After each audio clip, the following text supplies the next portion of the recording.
Hello, everyone. Before we dive into today's episode, I wanted to remind you that my book, Drummers on Drumming, is available now on Amazon as both a paperback and an ebook. Based on the Big Fat Five segment of this podcast, where I sit down with my favorite drummers to discuss the 5 records and stories that shaped their approach to the instrument, this book is packed with insights from the drummers who redefined how we think about the modern drum set. You can grab your copy now by checking the link in this episode's show notes or simply searching Drummers on Drumming on Amazon. So thank you for all the support, and now let's get into the show.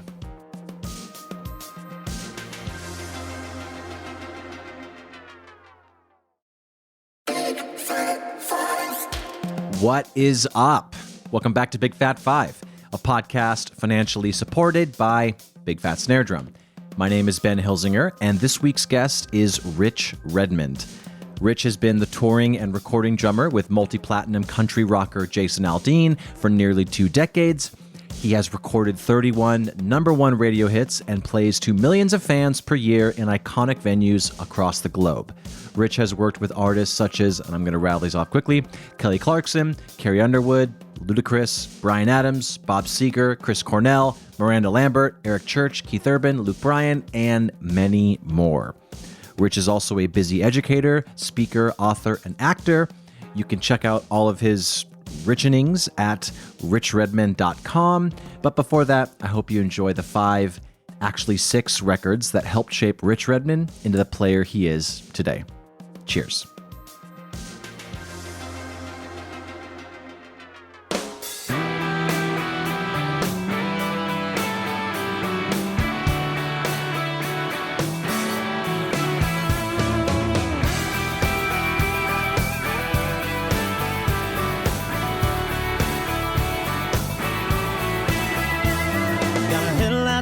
Chevrolet, Saturday night in a riverbank, a silver bullet's popping, got my speakers rocking, a feel-good song that'll take you back, watching them pretty girls work that, baby shake it just right, I could do this all night, out here way back, working on our laid back, tell everyone you know,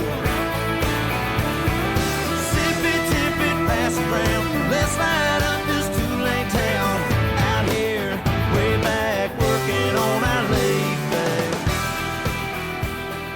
So we have started the show now. Yes, it's official.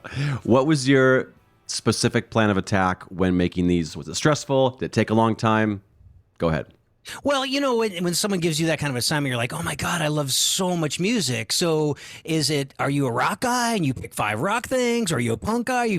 And I just felt guilty almost that there wasn't any like heady, like deep, odd time or like bebop things on there. It was just like drawing from kind of what influenced me as a kid that was born in 1970 and it kind of came up in the early 80s with MTV. I mean, people look back now and they go, what? It's like, it was revolutionary. And I think a lot of us that lived through it, we would sit around with our Dennis DeLucia marching sticks because we were in marching band at the time where we go like, that's the deal. How do I get on the stage and get my Simmons kit? And what do I got to do to my hair? We were watching MTV all day, every day. And it was like a convergence of like new wave and metal, and then so everybody had these videos and we would just sit in front of the TV and just fantasize about this thing. So these are tracks that just spoke to me early on, and throughout my career I just keep coming back to. Like if these songs are on, it's almost like Ridley Scott's Alien. I'm gonna watch the thing all the way through, no matter where it's at. Papillon is another great movie or Jaws. It's like I'm gonna watch that movie front to back, and I'm gonna get something from it every time that I can glean, I can steal, I can incorporate into my playing. That's kind of did with these tracks. Well, let's just hop into number 1. The album is Winelight. The artist is Grover Washington Jr. The release year is 1980.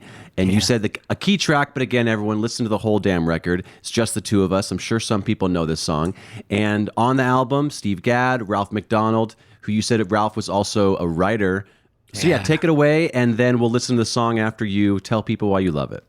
Yeah, well, this is pre MTV, but I remember, like, I'm a kid from Connecticut, and in 1980 we moved to El Paso, Texas. Total culture shock, and this song would be on the radio like 4 times when my mom was driving me to school, and it was just like, it was before I was really super serious about the drums, but I don't know. I just remember hearing it every day and being attracted to that thing. And then as I started to educate myself and learn more about the drums and learn about who Steve Gadd was, you listen to that kick. That kick is like it's almost like a metal kick. It's like so like up front in the mix.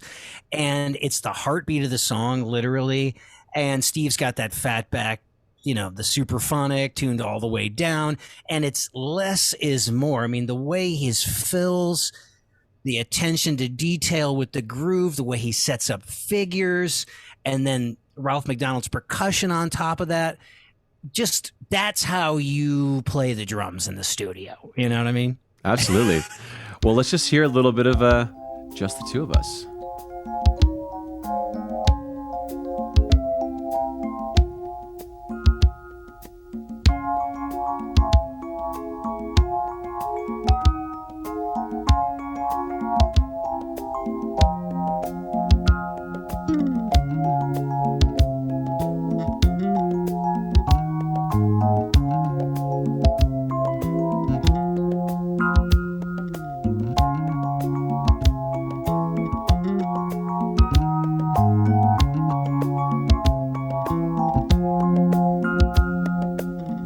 I see the crystal raindrops fall, and the beauty of it all is when the sun comes shining through to make the I mean, he's just chilling, letting Ralph have that thing. The story's being told, and then when he goes to the snare, it's like, whoa. Just the two of us, we can make it if we try. Just the two of us. Just the two of us. Just the two of us, building castles in the sky. Just the two of us, you and I. We look for love. And if you have that sensibility, you can make any kind of track like that come to life. And there's a million different versions of that song. There's tons of radio edits, and there's this one in particular that you have, that I sent you, has a steel pan solo from Robert Greenridge, who is the steel pan player in Jimmy Buffett's band for, like, I don't know, 30 or 40 years. He's been around doing it forever. Yeah, it's a good gig for a steel pan player. Yeah. But there's also a version where, going into the third chorus, Ralph MacDonald adds all of his go-go bells and cowbells and glasses. He always had, they said that he would always carry what they call like a doctor bag. So I guess he was a New York cat, and he would always have his doctor bag. And in the doctor bag would be shaker, a fouché, some maracas, a little set of bongos, some claves. So he was like always a tambourine, always ready to go overdub something for someone. He was extra smart in the fact that he wrote the song. I think the song's been recorded like 80 times. So whoever has his estate is just like, just wiping their butt with $100 bills, man. How old were you when you did start playing drums? Well, the year was 1976, 6 years old. So 6, 7, and 8, because I have my syncopation book and my stick control book that has lessons on it from assignments from my original teacher, Jack Berge, and it said in like 1976, 1977. So I think it was like Phantoms Comes Alive, Kiss, Columbia Tape and Record Club, that whole thing. And my teacher was like, this kid, he told my parents, he's way ahead of the curve. Like, he should really do this. But I was so young. I wanted to play with my Star Wars figures and do all that stuff. So then when I moved to El Paso and I joined the 5th grade band, I was way ahead because I already knew how to hold the sticks and the rudiments, 5-stroke rolls and all that kind of stuff. So then you start learning how to get a great bass drum tone, and you learn your scales on the glockenspiel and all that kind of stuff. So fun. Did you do the school band thing? Pep band, and I'm from a school of like the actual town was 1,000 people. So my graduating class was like 70 people. So I was lucky enough that I was like the drummer. So I was like the dude that always played the drum set during pep band in front of the football team. And I've said this on the podcast before that I've had friends who were way better at drums than me, but they're from these huge schools, and there was so much competition that they're like, I'm just going to work on, whatever. I'm not going to try and be a drummer because they didn't have the way. Yeah, exactly. They didn't have the way to like be the guy. And so Yeah. I was lucky. But yeah, I was a band geek through and through. Oh, that's great to hear, man. It's we come out the other side, and so you're from a city of 1,000 people, and now you live in Los Angeles. Yeah. Holy cow! It's it was baby steps, but I like being around people. Like I don't think I'm a good live on the prairie kind of guy. But well, I was going to ask, so you said you started playing at 6 and this song spoke to you when you were going to school. Did you feel like you've always had that studio mentality as a drummer? Because I would say a lot of younger players would listen to this and be like, this is boring. I want to listen to fast punk rock or whatever. But you were attracted to studio drumming at a young age. Yeah, I just that's the idea is that I never really limited myself. I just knew that I wanted to do the thing. I wanted to play all kinds of music live, and I wanted to get in that studio and do that thing, whatever that was. So I was always kind of preparing myself for everything that I do now. On a given day, you could be in the studio or you could be playing some festival somewhere, and they both make me equally happy. One is fleeting because you're taking the music to the people, but then it goes away. But at the same time, it's being captured by everybody and loaded up to YouTube. And then the recording thing is great because I was just at the UPS store.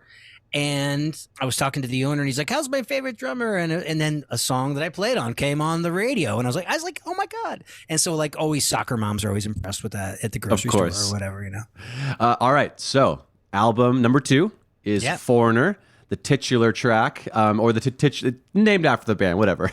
The album is Foreigner. The artist is Foreigner. I'm a drummer. Released year is 1977. The key tracks you said are "Feels Like the First Time" and "Double Vision." And a drummer that I don't think has had any love on this show, Dennis Elliott. So take it away. Yeah, I was just, that's the album rock. My aunts and uncles always had this record hanging around. So I would drop the needle and I would just listen to this stuff. And I don't know, I was drawn to it. And then as you educate yourself and you start playing in more bands and becoming a better drummer, I just kept revisiting and going like, why is this band so popular? Why do they have so many hits? I think they're celebrating their 50-year anniversary. And I've seen them with Dennis Carmassi. I've seen them with Brian Tishy. I've seen them with Mark Schulman. Even when there was like an opening in the band, Mark Schulman threw my name in there. So it's crazy. It's like eventually you can listen to things, you can listen to things as a young man and never realize you're grooming yourself for your future. Just the way, Dennis was just really musical. The flappy 70s snare drum, but still had some crack to it. And I stole out of the fills, your flash-a-boom, plop-a-boom, plop, and just being willing to stay out of the way of the vocal, but, just being super muscular, solid, musical all at the same time.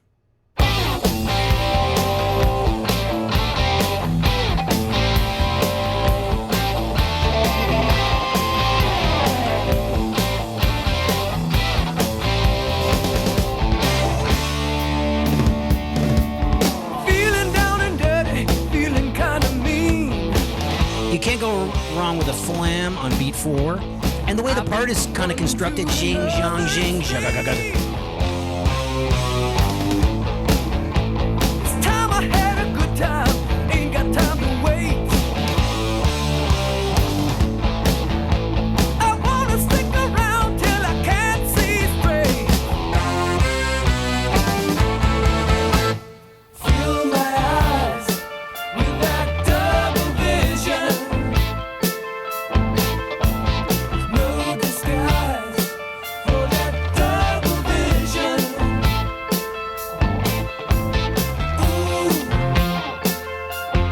That's what you just call respecting the quarter note, Totally. That you could just feel that pulse.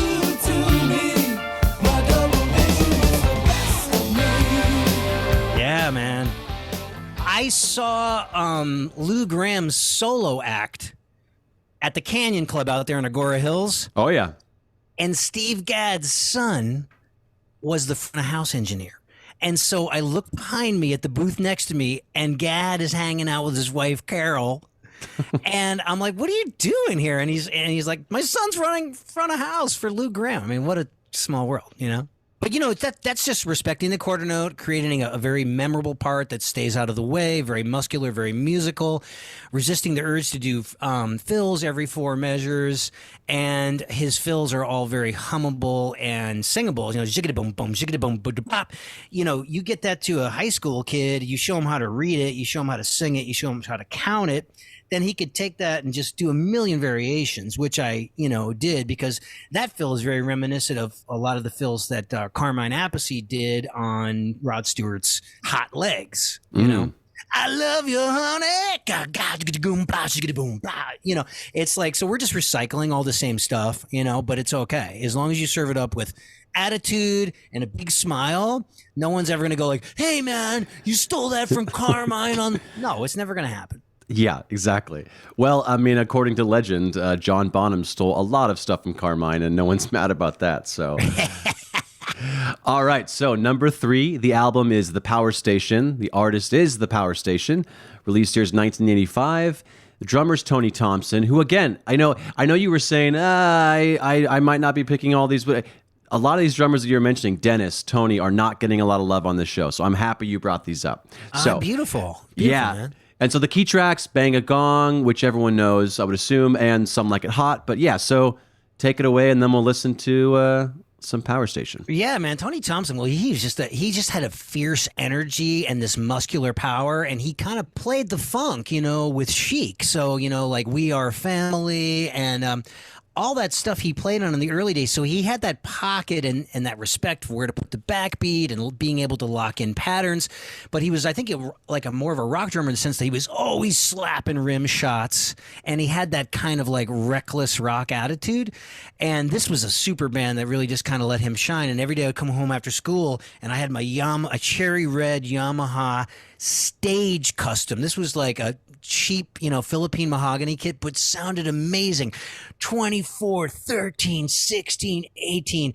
And I would drop the needle or play along with the radio. And I was just getting my vocabulary together. And he did really cool fills like shakadubu, shakadubu, shakadubu. So 3 in the hands, 1 in the foot. To this day, there's not a recording session that I go to that I don't drop that thing somewhere. It's just always going to work. Is it 3 in the hands on 1 surface? Is it 3 in the hands on 2 surfaces? Am I going to break it? And then that same motion, you put 4 in the hands, 2 in the feet, shake-a-da-blah. Sometimes you can get away with that. But I stole all this from Tony, and then, of course, I'd watch him at Amnesty International and Live Aid, and then Zeppelin did that kind of reformation, and like, who are we going to get to play drums? And it's like, let's get Tony Thompson. And the things he did on the hi-hat, he'd make that thing bark, like, bzzzt. Instead of just being sloppy and just like doing the metal thing and letting him kiss like French kiss forever, he just really had that barking, and he would do this barking thing on verses, which were really different. Usually you would save a color like that for a chorus or a bridge or a guitar solo to make that section explode. But he's like, nah, if we start there and that's the verse, what the heck are we going to do? We're going to have to go tang the hump, or we're going to have to ride a China, or we're going to have to go to 16ths on the hi-hat. Did you say tang the hump? I love that. So there's a famous musician in Nashville. His name is Joel Sonier, and he was like this Cajun country artist, and his gig is kind of like a rite of passage. And his thing about going to the bell was like, tang the hump. You tang the hump, And I was like, oh, tang the hump. So now everybody in Nashville knows tang the hump. Even though not a lot of people are tanging the hump. We wore it out in the 70s, 80s, and 90s that no one wants to touch it. But if it gets to happen, I love it, because it's just a color that just makes the drum set explode. But this guy was just awesome, great showman, tons of energy, amazing pocket, and much like Bonham, that drum sound really propelled him and his essence and his notoriety to the masses, because when you have a gigantic drum sound like that, it's just going to help things, man. They're going to like, who's that drummer? Let's get him. Because then after that, he got to play on Bowie's Let's Dance and Madonna's Like a Virgin and Robert Palmer's Addicted to Love. Again, Robert Palmer, it's like a hook. It's a melody, and it's all about that hi-hat, man. This guy could go play a gig with just kick, snare, hat, which I challenge everybody to do, because it really does help with the ease of the load-ins and load-outs, and it will just retrain your brain to be like, maybe I need a floor tom, for a debouche. or to put my keys on or my cell phone, you know? Yeah. Well, let's just go to Some Like It Hot.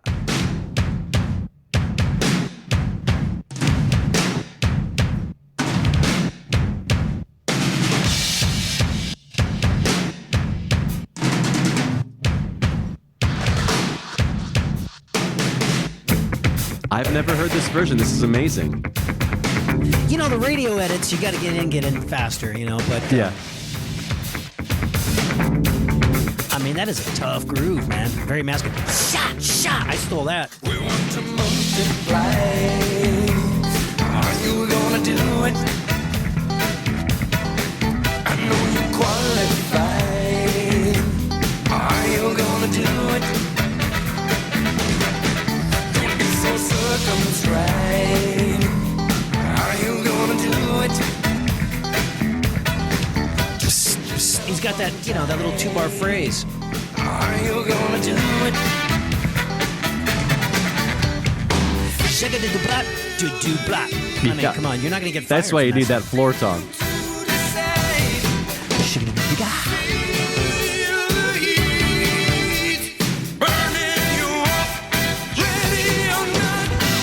Like it hot and some sweat when the I mean, he's just taking care of business, man. some feel the I don't know what they did live there. Maybe they had a percussionist for the Yeah. or maybe there was some sort of early version of backing tracks back then, you know, on tape. Sure. you can't tell how hot till you try. Some like it hot, some So cool. the girl is at your side. Are you gonna do it? I think, yeah, and I think if you got Nile Rodgers, you know, kind of mentoring you and breathing down your neck, you're just gonna end up an amazing musician, you know. Yeah. Wants to multiply. Are you gonna do it? Yeah, you can tell a lot of drummers ripped off that kind of style. And that's what you said from 85. So, wow. Shaka-da-da-blah, boom, boom, blah. I mean, dude, I just took that, stuck it right in my back pocket. Absolutely. All right. So, the album is Outlandos de Amor. The artist is The Police. It came out a little bit before the last record, so this is 1978. And so many great tracks, but you listed a few. If people don't know the record, So Lonely, Born in the 50s. Born in the 50s is an underrated song. I love that song. Yeah. But yeah, take it away. Well, yeah, man. The Police, again, an MTV band with Synchronicity and all that, Zenyatta Mandata. But I feel like a lot of the episodes I listened to, Chris Myers, he had driven to tears, and Alon Rubin had driven to tears, and I was about to have driven to tears. I was like, we can't have three people. But that is kind of like a holy grail track for because it's so active and it's so busy and it's just there's so much energy. Yeah. These early records, Copeland's style was that mix of here's a young lad that's is in a punk band, but then he was a military brat, so he traveled so much and he had the influence of all these multicultural reggae and South African music and European classical, and you mix it all up and this stuff kind of like, of course he's in a band where that stuff can manifest, but the big styles would be the pop punk rock and the reggae influence, and just that all this music was coming from three guys, unbelievable. And these early records, they just had a rougher edge, and the drum sound was more that typical, let's tape up the toms, and the snare drum was fat. And then as he got more stylized, it was like everybody just thinks of Stuart Copeland, and everybody bought a piccolo to try to recreate that sound, even though he never played a piccolo. He played a 5.5 that was cranked up, I believe. So I just think it's magical. A lot of that cross stuff, all those little phrases. And man, that gets into your DNA. I was on vacation one time and there was a band that was doing a lot of Police stuff. And I asked if I can come up and play Message in a Bottle. And it was just like, they were looking back at me like, you're Stuart Copeland. I was like, yeah, man. Cause I would get up in the morning, had a paper out, and I would have to get up at like 4:45 in the morning before the sun came up, and you're rolling these papers. And it's like, I would just crank the Police in the garage, and just by proxy, it would get in my DNA. And then every day I would watch this, Police concert. I think it was like live at the Omni or something. All your guests have talked about this one, where it's like a VHS. It's blue. tape. Yeah, they had of this. It was like pre-synchronous. No, it was the Synchronicity tour, and there was a 2 or 3 background singer girls that were dressed in marching band outfits. Unbelievable. Studied it, listened to it, vibed on it every day. The fact that I was able to work on my cross stick and get that so consistently really helped. Like, say, when I moved to Nashville, and sometimes you just have to play and you got to nail that cross stick every time. I was like, piece of cake, man. I can play reggae. And another huge influence was and this guy's a friend now, David Usikinen, and he was the drummer from the Hooters. They just celebrated 40 years. You should have him on the show. Sure. They're on tour in the States coming up with Rick Springfield and all those 80s bands. And right now they're on tour in Europe where, you can go to Europe and just play the rest of your life. If you have 1 or 2 songs, like unbelievable. But they had a song called All You Zombies. And the part was like, so to get that and just totally consistent at the right velocity every time was something I practiced. And so then by the time I got to Nashville, I was like, all right, cross stick on 2 and 4, no problem. Born in the Slam on 4. Born in the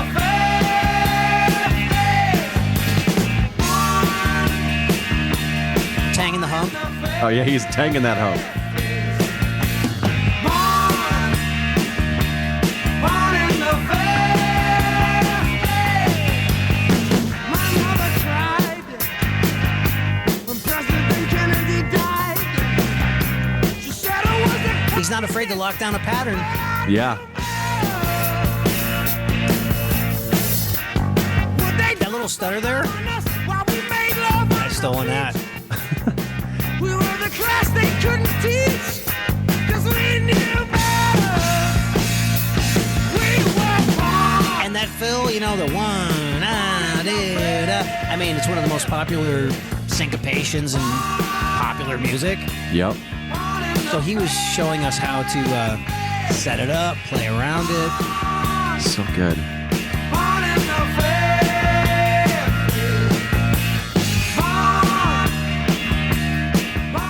All right, so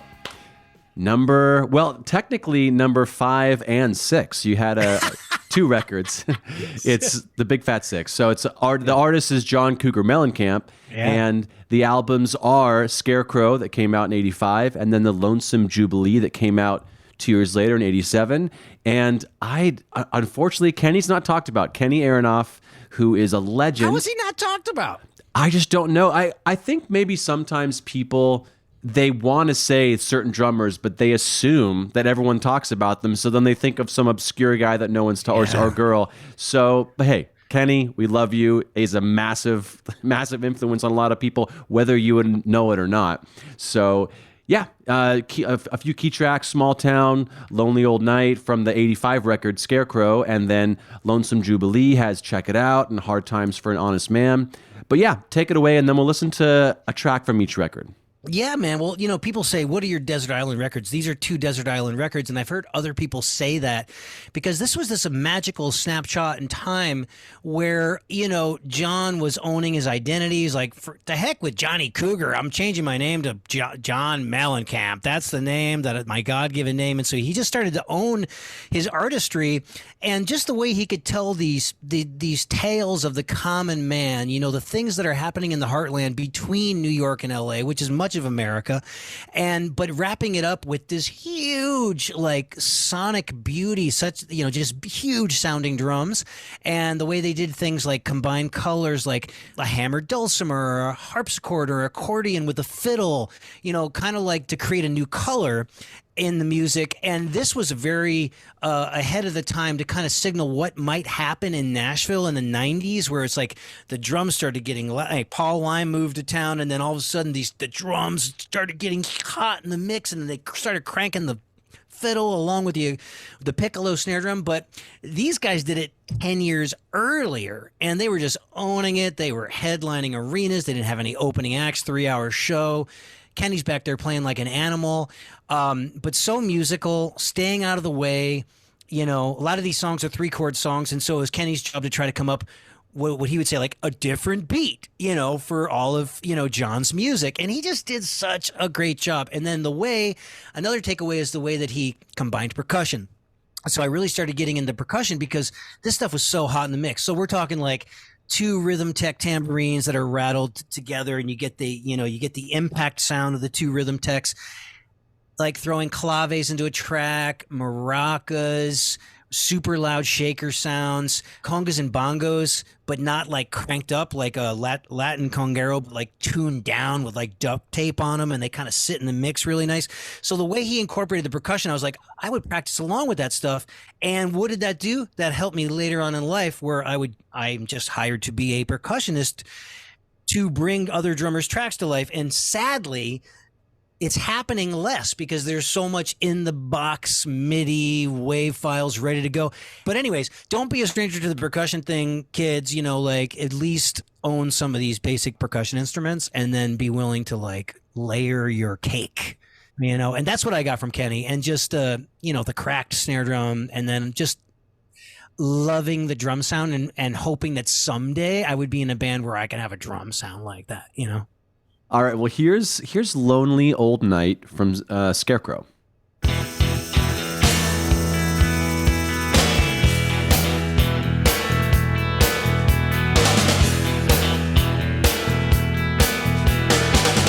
calls me home and she says, baby, it's a lonely old night.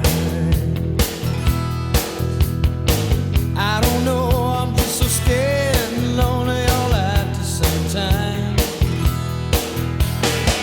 Nobody told us it was gonna work out this way. No, no, no, no, no. Guess they knew we'd work it out in our own way. It's a lonely old night. Can I put my arms around you? It's a lonely old night. Custom made for 2 lonely people like me.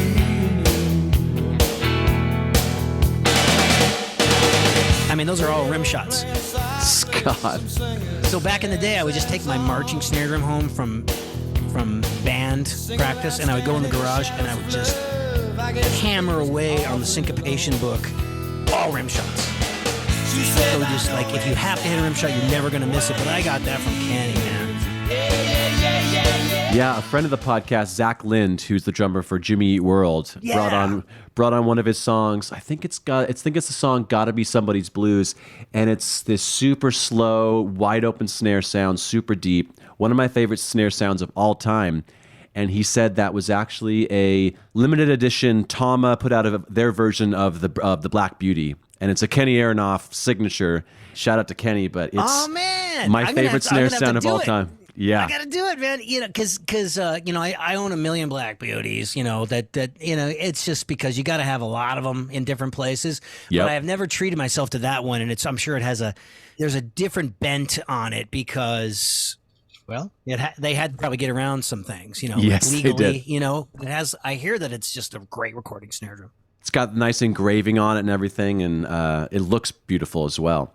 So let's go to the second record you talked about. So I mistakenly said John Cougar Mellencamp. So at this point in his career, he preferred to be just John Mellencamp. John Mellencamp, yeah. All right. So let's go to... Here's Check It Out.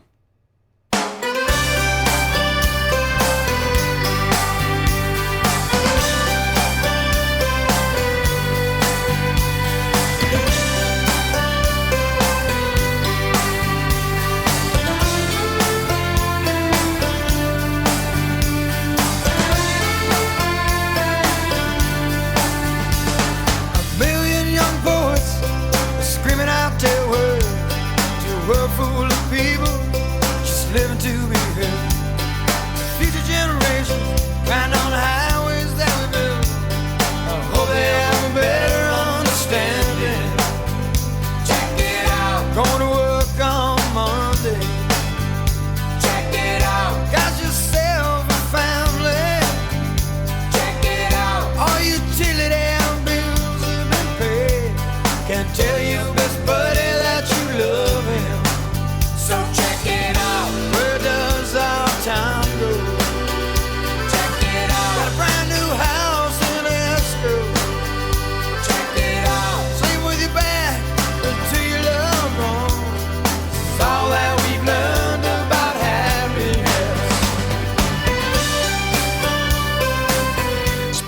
It was just all served up with such an attitude.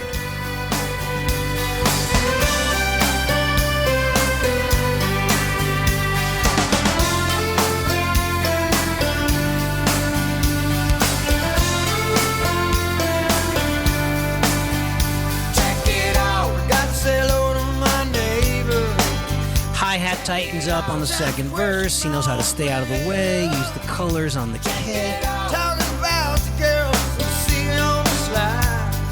Tell our souls we're still the young lions. So check it out. I mean, geez, Gazdush. That'll never get you fired, man, and it just fills in perfectly. Playing football with the kids on Sunday. Well, that is your big fat, technically your big fat 6. Yeah. So this is the time, and I know you're good at this, but this is self promotion time. So You know, some people call me a promosexual. What are you going to do? I guess you just have to own it. sorry, you could pay your mortgage now. You know, it's like my bad. But yeah, man, I know you have a book out, Making It in Country Music, an insider's look at the industry. You have multiple books, but yeah, take it away, and then I'll let you get back to your busy day, man. Oh, man. Yeah, sure. Well, yeah, the book is out, Making It in Country Music, an insider's look at the industry. It's published by Roman and Littlefield. So this is my third book and my first hardcover, which is, you know, it's like you got to celebrate that because, you know, the publishers really got to love you and be on board to put it out as a hardback. But it's kind of was a little bit of a labor of love. I'm not an expert or anything, but I've been in Nashville 25 years. So I've seen some things come and go.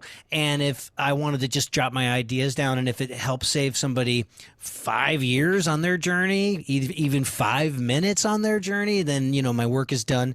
But, you know, just richredmond.com, Redmond is a great hub for all things. Getting ready to go on tour. Got to earn my salary this year. We've been just kind of kicking around for 7 months. But now we've got 4 months where every Thursday through Sunday, I will be at some sort of an amphitheater or a Normo Dome, and we're going to be bringing music to the people. So check jasonaldean.com. Come say hello. A lot of times during the days, I'm doing master classes and clinics. So I know I'm doing one at Denver Percussion. I know I'm doing one at Gilderland Academy. I'm probably going to see you at the Music City Drum Show on July 30th. Are you coming? Unfortunately, I have a gig that day, and Chris just had a baby, so wow. we had. I didn't know that. Yeah, so unfortunately, we had to make the decision to not be a part of it this year, but I'll see you soon, I'm sure. Yeah. Yeah. No, you guys are always so supportive, and big shout out to the whole team. And, you know, I met Chris years ago, and he was just always like, you know, so supportive. And I just saw that something in that product was going to be very lasting. That's the hardest thing to do in the music industry is the music product accessory lane. And to be able to make it stick like that, not only make it stick and stay in business for over 5 years, but you guys are literally now required gear. Like it's part of being a modern drummer is having a selection of big fat snare drum devices. Oh, well, thank you. We'll send your bravo. check in the mail. That's a good promo for it. It's a really cool thing, man. And I don't know if most drummers are all your audience is going to be into this, but I have done so many different kind of educational offerings over the year. And my latest one, and it's just I've done 12 of these this year, is that guys fly into Nashville. We do a 7-hour day together over at Drum Paradise. And we do 3 hours in the morning, go have a nice lunch, and have 3 hours in the afternoon. They send their wives shopping to Green Hills, and I just try to like dig deep into my curriculum. So we work on things that a lot of people, you'd be surprised, a lot of guys just, they don't know rudiments. They don't know how to read music. They can't make a chart. They don't know how to tune their drums. They only play one style of music. So I kind of try to dive deep within that 7 hours and look at all the deficiencies and try to level that thing out. And like for sure, by the end of that 7 hours, I get everybody reading page 37 of the syncopation book, ... And so it's been a lot of fun. So anybody that wants to come, I'm a sitting duck on the internet, or you just send me a message on richredmond.com.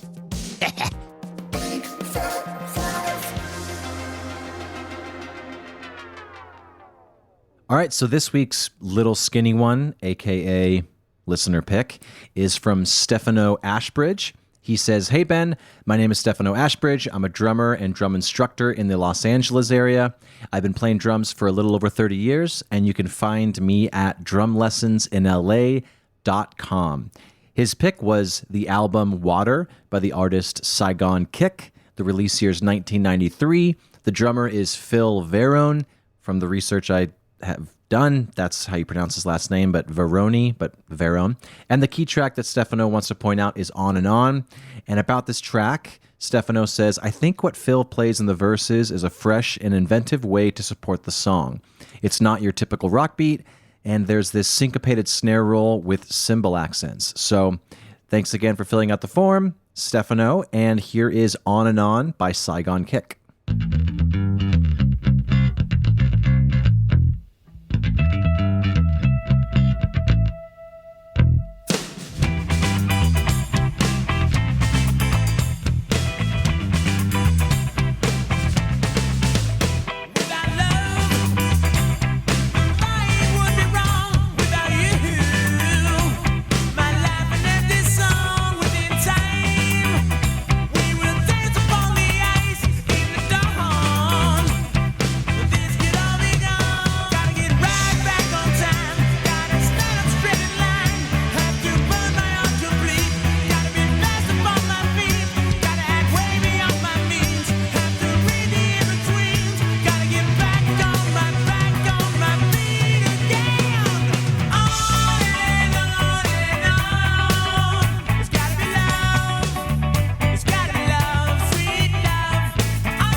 And that's the show. If you're listening on a platform that allows ratings and reviews, do that. It helps more people find the show, so it'll get bigger and better, and hopefully I'll have a chance to sell out one day. But you'll be an OG listener that can brag to all your friends. Anyways, why don't you go and check us out at bigfatsnaredrum.com and follow us on all the socials. Just search for Big Fat Snare Drum and you will find us. The show is edited in part using Isotope RX Audio Editor. It's amazing, so go check that out at isotope.com. And thanks again to Gunnar Olsen for the theme music. Bye!